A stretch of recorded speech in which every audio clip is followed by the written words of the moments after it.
Welcome to Deeply Disturbing Things. The podcast. I'm Macy. I'm Naomi. And I'm Sarah.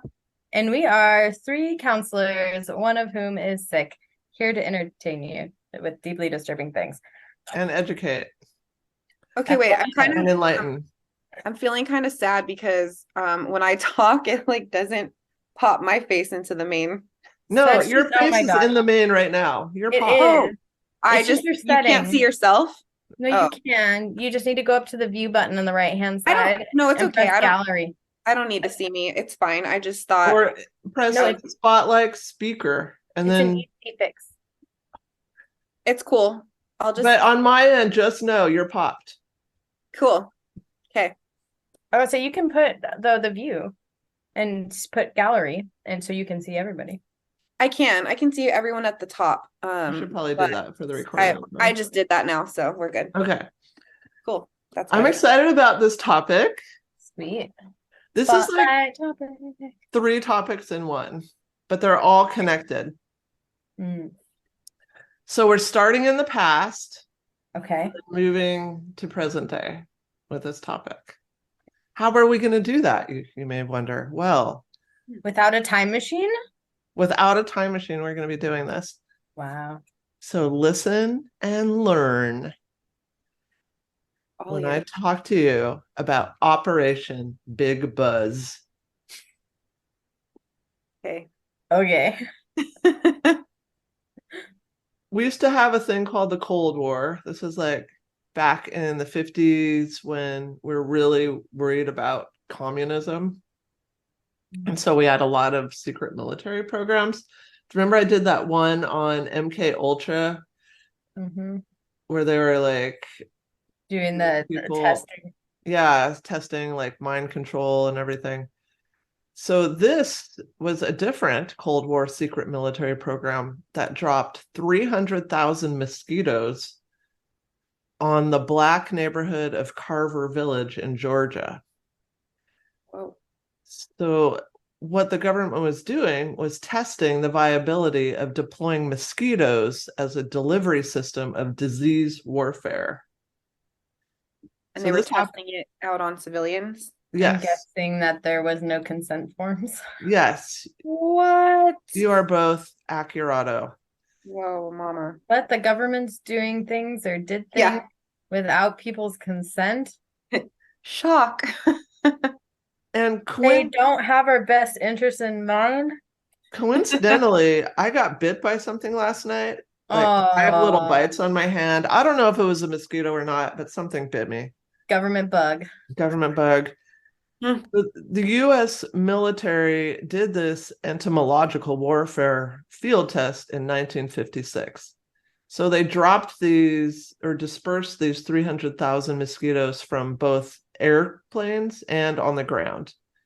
And what they were looking at was, would it be feasible to, put these mosquitoes into munitions and then disperse the yellow fever from an aircraft. So these mosquitoes supposedly were not infected with the yellow fever, but that was what... So it was like the transport part of it, like the releasing, would they all die? Yeah, they were trying to test it out to see if they could use yellow fever as disease warfare.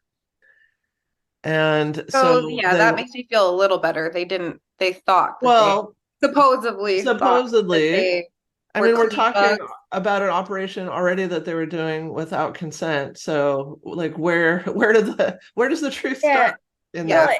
And does I don't know, the entomologist? I don't know. I feel like people care about their environments, and I'm trying to remember the name of the environmentalist. Ecologicalist. Ecologilists. Ecologist. An ecologist. Oh my god. Ecologist. I like ecolologists. Ecologist. This is my sick brain. I can't put the syllables together the right way. Well, this was the 50s. So there They wasn't didn't- a lot of ecology going on. I Well, mean, I think ecology began in plastic the was just 19th coming out as the thing that was going to save the world. So just to put it into This perspective. ecology existed back during the ancient Greeks, 18th and 19th century. So, Well, yeah, but We're very advanced. not like where the government, people the government cared about caring. that when they were doing projects.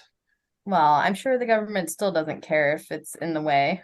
Well, just wait till I get to my third topic, present day. You'll find out more. Is your interest piqued? I'm I hope peaked. so.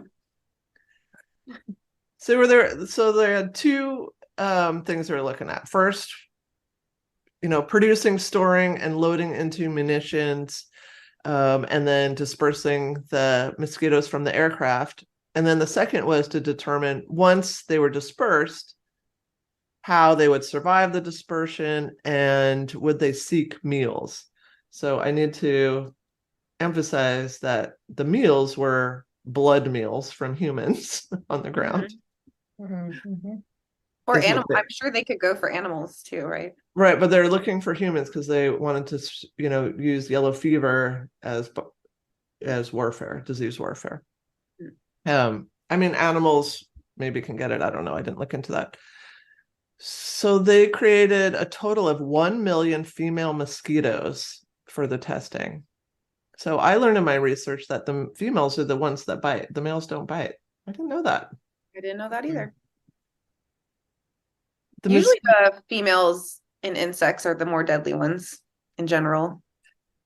Wicked. Like praying mantises, don't they eat their mates after they do it? Yep, and I think some spiders, I think some of the female spiders are vicious. They're Yeah, like, they'll you eat served the your male. purpose. Now I want a snack. And they'll eat their babies. Some of them eat babies. Some of them die right after, so the babies can eat them. Oh. Yeah. Rough life. So these mosquitoes that were dropped from the planes, they're dropped pretty low, about 300 feet above ground, and then they would spread out on their own by flying and also due to the wind blowing. I was wondering about that because I'm thinking if they were too high up, that would just cause so much trauma and confusion probably for the insects that by the time they get down to the right height, they're going to just kind of be all dizzy and upset. Yeah, these poor bugs. They're all like whirlwind around and they're like, where did my Aunt Sally go? I don't know. So sad. So the Church of Scientology, we've talked about that before. Yes, and we still live to tell the tale. Well, they're the heroes in this story. They, have been in long battles with the government, and they obtained the documents about this Operation Big Buzz under the Freedom of Information Act, and then released them to reporters. Good. So in the now declassified documents, it said, quote, so these are from the 50s, remember? The Chemical Corps tested the practicality of employing Aedes aegypti mosquitoes to carry a biological warfare agent in several ways. In April through November 1956, the Corps ran trials in Savannah, Georgia, by releasing uninfected female mosquitoes in a residential area. And then with cooperation of people in the neighborhood, estimating how many mosquitoes entered houses and bit people. So they're kind of saying like I interpreted that two ways. Like one, they were trying to say like some people knew about it, but then I was also like, well, maybe that's secret agents on the ground kind of testing and looking into researching like how many mosquitoes. Yeah, like they go and ask, have you been bitten? Yeah, how many mosquitoes entered houses and bit people. So this document was in a bigger document that was called Summary of Major Events and Problems by the United States Army Chemical Corps. I just love that for some reason. I don't know. I feel like I need a notebook that the outside says Summary of Major Events and Problems. I could fill that book. Yeah, I wonder how thick that is. So this type of mosquito, the Aedes aegypti, this is a notorious carrier for yellow fever and dengue fever in humans. And it also causes a number of animal ailments. So in assessing the mosquito as a weapon, the report noted, yellow fever is a highly dangerous disease. A person begins to show symptoms of the fever from 2 to 10 days after he has been bitten. Of the clinical cases since 1900, 1/3 of the patients have died. So that's pretty deadly. Mm-hmm. That if it gets into a population, 1/3 of people are going to die. Mm-hmm. And just having a really high fever, like that sucks. Like, what's the highest fever you've had? I've never really had a super high fever, maybe like 103, maybe 104, unless when I was little, it was probably higher and I don't know what that was. But even my kids, they'll get to maybe like 102 and they're just burning up. So I hate that. But Fevers are scary. yeah, fevers are actually good though. They're supposed to be burning up the Yeah, unless they get too high. Yeah, so but that's just you just feel miserable. So I yeah. hate the body aches. The body aches that go along with it are the worst. I just feel terrible when I have a fever. I What become are really whiny. what are the other symptoms that yellow fever gave to people? Just kind of like the flu, Um, aches. Please tell me about it. I haven't. it can bring on a Maybe Macy has that. sudden and painful death. Great. Early symptoms include chills, followed by fever, back pains, and jaundice. You get a yellow-green tint to the skin, and that's why it was called yellow fever. Oh, So if you are going to die, like if it's dire, you're going to start having uncontrollable hemorrhaging from the mouth, nose, and stomach. So that is followed shortly after by death. And it's quick. So 6 or 7 days after infection. It's usually in the movies. If there's blood coming out of your nose or mouth at that point, like bad things. It's not good. That's bad news, yeah. It's never a harbinger of goodwill. Mm-mm. So the reason this was being looked at in the Cold War, when we were really fearful of the communism, was because the research showed that yellow fever had never occurred in areas like Asia and what was then called the USSR. And so it was noted that these populations would be quite susceptible to the disease, so they would not have any immunity. At that time, the report said that the Army's biological warfare laboratory at Fort Derrick, Maryland, was capable of producing 500,000 mosquitoes a month. And the engineering command designed a plant capable of producing 130 million mosquitoes a month. I would not want to work there. I don't like mosquito bites. My dad always used to tell me that, and that they bite me because I had sweet blood. They're so They go itchy. after me. Yeah, and they're itchy. Oh my gosh. Did you ever put the X on it to like try to make it doesn't really help. I think I might be allergic to them. I think it's a placebo effect though, but I don't know. I'm gonna look it up right now because so many myths I've had to like. I mean, I've tried it because I get desperate, because mine will swell up like really big, and for like 2 nights I won't be able to really sleep. like weird blood things though. Like I do have weird blood things. Yeah. So meanwhile, in Savannah, Georgia, in 1956, they were trying to control a mosquito problem that summer. So they're trying to control a mosquito problem, probably because the government dumped 300,000 mosquitoes onto a neighborhood. Can I share some home remedies Sure. for mosquito bites? Vinegar? Toothpaste, the menthol helps.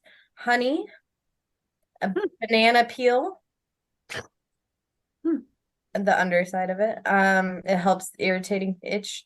Vapor rub, that's the menthol. Ice, aloe vera, and X. Simply an X on top of the mosquito bite using your fingernail. Don't press too hard. You don't want to pierce the skin. It helps the itching go away until the X fades. I think I have extreme itching because Nothing helps. The only thing that sort of helps is afterbite. Have you Oh, like tried that. That's afterbite? the like prescription strength sort of stuff. Well, you buy it in the store, but it's the only thing. Like I've tried Benadryl, I've tried all It says kinds of stuff. it says toothpaste like helps like an Try it. astringent pull it out I just want the poison to be sucked out.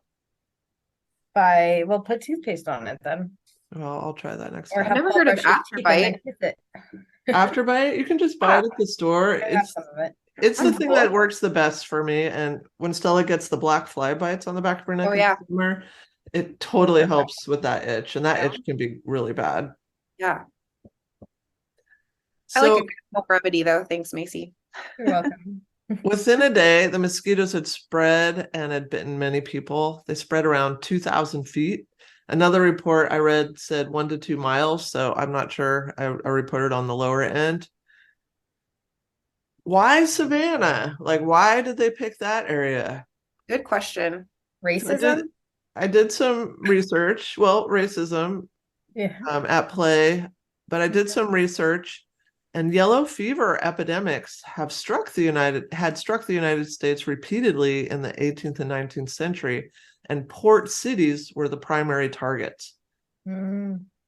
So New Orleans, Mm. Mobile, Savannah, and Charleston were major targets. So there was a history of yellow fever epidemics in this area. Now, this is just my own hypothesis of why Savannah was chosen, that maybe because there was a history, maybe it wouldn't be questioned so much, which comes back to, were those mosquitoes infected?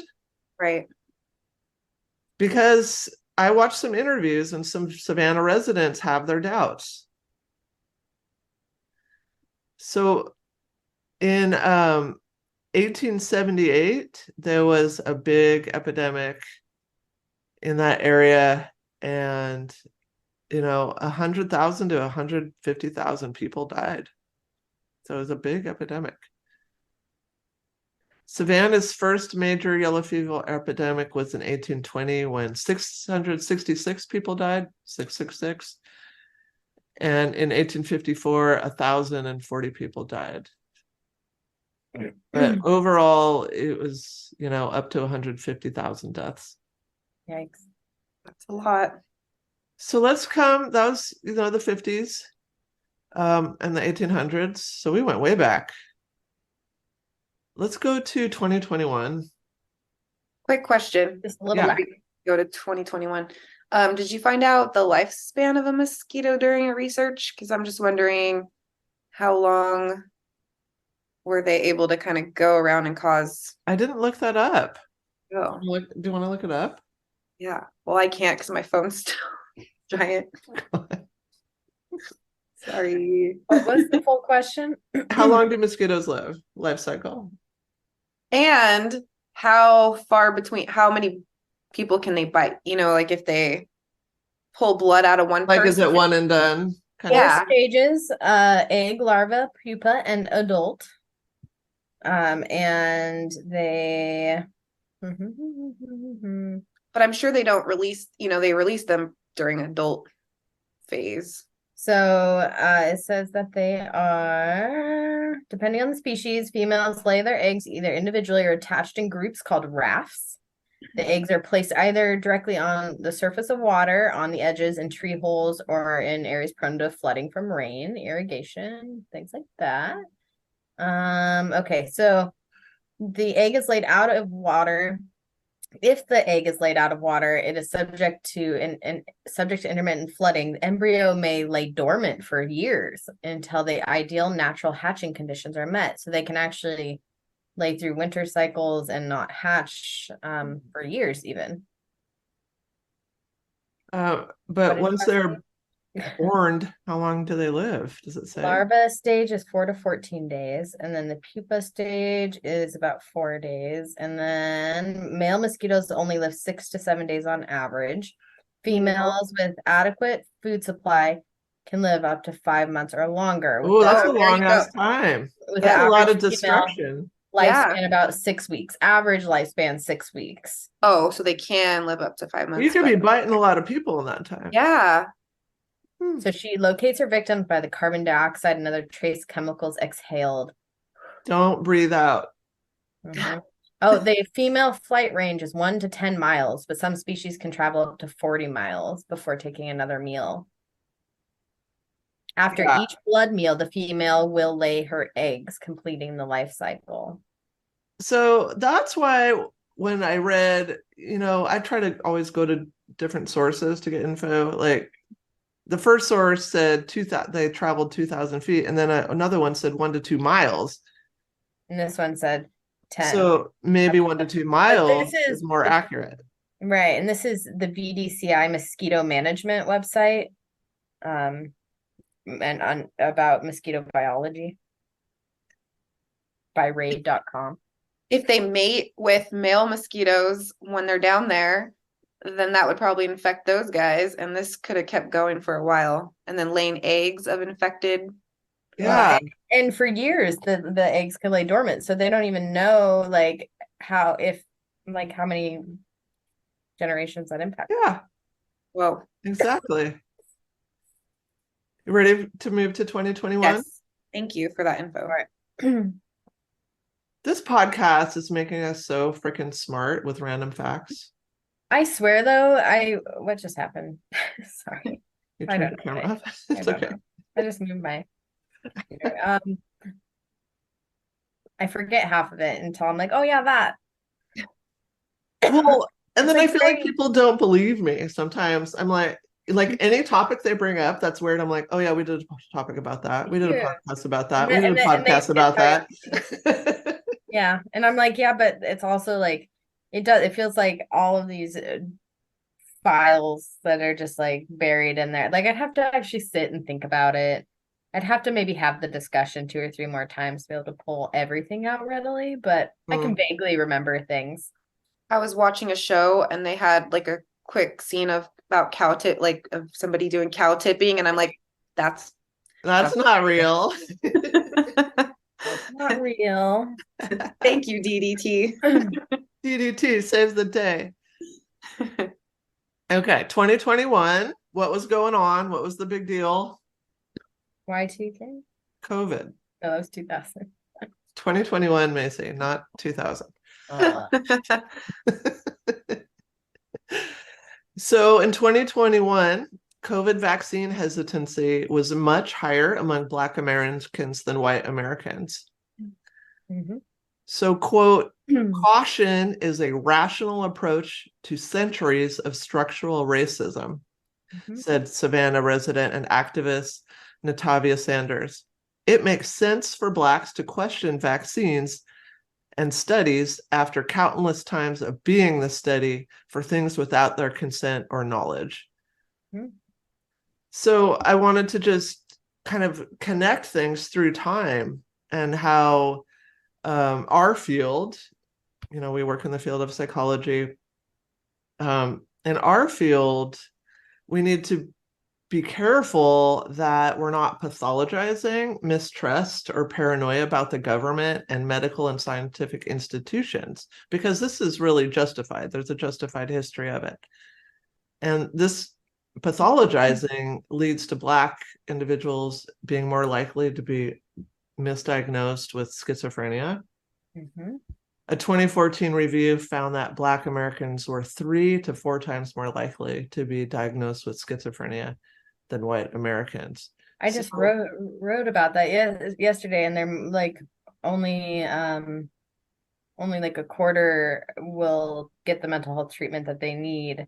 But they also have like more mental health need, but they're not getting it. And then when they get they're getting misdiagnosed with harsher diagnoses, but then not getting the right treatments for it. It's just like a mess. Yeah. And the article that I peeked at when I was researching, that I didn't do a deep dive into, but said that Black individuals in nursing homes, they're twice as likely to be given antipsychotics. And so the thought is that the behaviors are seen as more extreme, and so we're over medicating people to make them sedated. I have, can I share something Yeah. super fast? Okay. So actually, responding to one of my students in their class yesterday, I shared, sorry. So, major depressive disorders are also misdiagnosed 66% of the time. Bipolar disorder, 93% of the time. Wow. Anxiety disorder, 71% of the time. And so this is from Dr. Rashana Chapel, licensed independent clinical social worker, and uh, who is also Black, and states, this is quote, folks of color are overdiagnosed with bipolar disorder because they spend a lot of time trying to compose themselves or hold in their personalities and not show any kind of outward rage or anger. Then, when they end up expressing themselves, our bodies are moving, our voices can get elevated. For some people who aren't used to these type of mannerisms, that come across as this can come across as being a mental disorder, that there's something wrong with this person, that they can't control themselves. Yeah. My first job out of grad school in 2001, I worked at a public school program, an elementary program. It doesn't exist anymore, but it was for the kids that their behaviors and mental health concerns were too much for a BI room. So these were the kids that couldn't manage being in a BI room. So it was absolutely like the most extreme cases in Spokane outside of being hospitalized.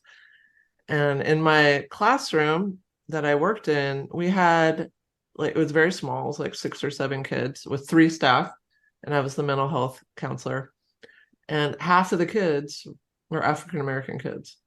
Now, completely overrepresented. I mean, Spokane, we know, is like 89% white. And so it was just very striking that the behaviors were seen as more extreme when they're seen in a Black kid than a white kid. Because if it's not overrepresented, it would have been, 2% of the classroom would be Black if it's matching the population statistics. Were you in that room the whole day, or you kind of would do check-ins or come and take kids out, or were you in there with I had options. I had my own office to pull kids for one-on-ones, and, okay. and then I had another office to do paperwork, but mostly I was in the milieu. Yeah. Nice. Yeah. It's interesting experience. Yeah. All right, ready for topic 3? Mm-hmm. Do you like how these are all connecting? So that last one, so COVID, and the mistrust around vaccines, that are kind of being pushed by the government and pushed hard with shutdown and threats, and can't work possibly if you don't get them. Like there's a lot of political push too behind them, and then big pharma involved. And then tying back to the historical and generational trauma. Yes, of being made part of studies without consent. Mm-hmm. I mean, I wouldn't want 300,000 mosquitoes dropped on Brown's edition, you know? You would expect to get a flyer, at least on your car. At least. Like, Give get me a out. windshield flyer. At the bare minimum, if I can get a flyer for a band I don't want to see, then I should be able to know about the mosquitoes being dropped on my house. Yes. All right. So now present day. Okay. Genetically engineered mosquitoes. Gyms. Like, I can't even believe this is like a real thing I'm about to tell you. Oh no. It sounds like it's out of a James Bond movie already. Yeah. The state of Florida has approved the release of billions. Did you hear me? Billions. State of Florida? Yeah. Billions of genetically engineered mosquitoes. What? Are they? No, you're going to tell me, so I'm not going to talk. Go ahead. The Environmental Protection Agency authorized this project last year. And there was a pilot deployment in 2022, so last year. in which mosquito eggs were placed in the Florida Keys that were expected to hatch tens of thousands of these genetically engineered mosquitoes. We're And not that talking wasn't, robots, right? We're talking no, we're talking about, they're not robots, they're real their DNA. mosquitoes. Yeah. Okay. They've been modified. They've been altered. How? That's what I Why? was thinking at first too, Macy. I just thought like these little Lasers. They're not nanobots. but then I was like, oh yeah, there were. Okay, so what were they modified for? I'm gonna tell See, you. I knew it. I knew it. That's what I was gonna You're say. gonna know more than you ever wanted to. know. So Right. that was mainstream news, was just that bit. But I did a deeper dive Did you go deep? because this is deeply disturbing things and we have to go deep. I didn't even get that till just now. Right. Deeply disturbing things where we go deep. That's the first time we've ever said that. I Ever. know, In it's off 3 the years. cuff. It was pretty 3 good. years. I think we have to start saying it more. We So go deep. That could be an learned intro. good. Here we I go. learned that there were actually field trials occurring in Florida in Key Haven as early as 2016. That's not in the mainstream news. That's like almost 10 years ago. So what mosquitoes would you guess are they genetically engineering? Oh, it's the Aedes aegypti mosquito, the same kind that was dropped in Operation Big Buzz. Coincidence? Perhaps.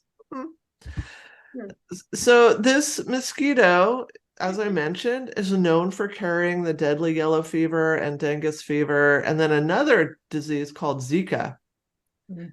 So the male mosquitoes have been genetically altered so that when they mate with females, they will pass along a deadly gene that will kill female mosquito larvae. So the intention is it will wipe out the biting mosquito population, which is the females.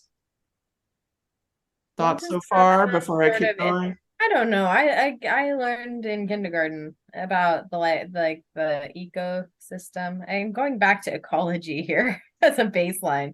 Right. Ecology. My ecological self says that because I grew up in an area where there's lots of swamplands and stuff, and so we'd always have to go out there and like you get your little swamp zone that you have to look at the microbials and but like everything impacts everything, and so how does this not throw off?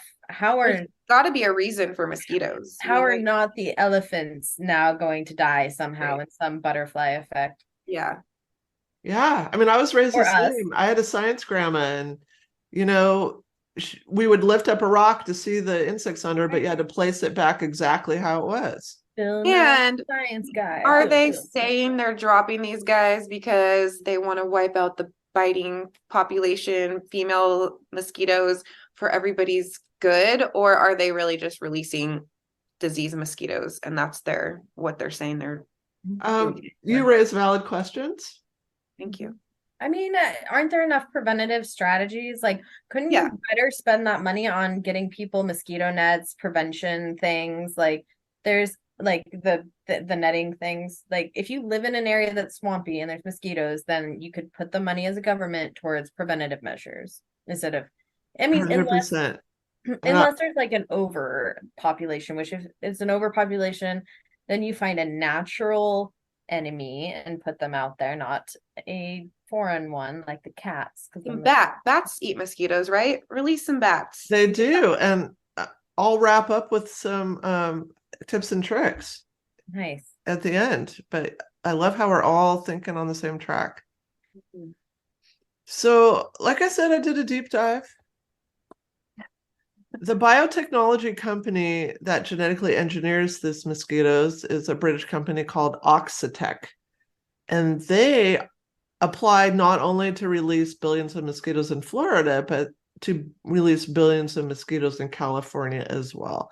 But as we know, these are completely different political climates, Florida and California. They're not only opposite sides of the country, they're opposite sides of the fence politically.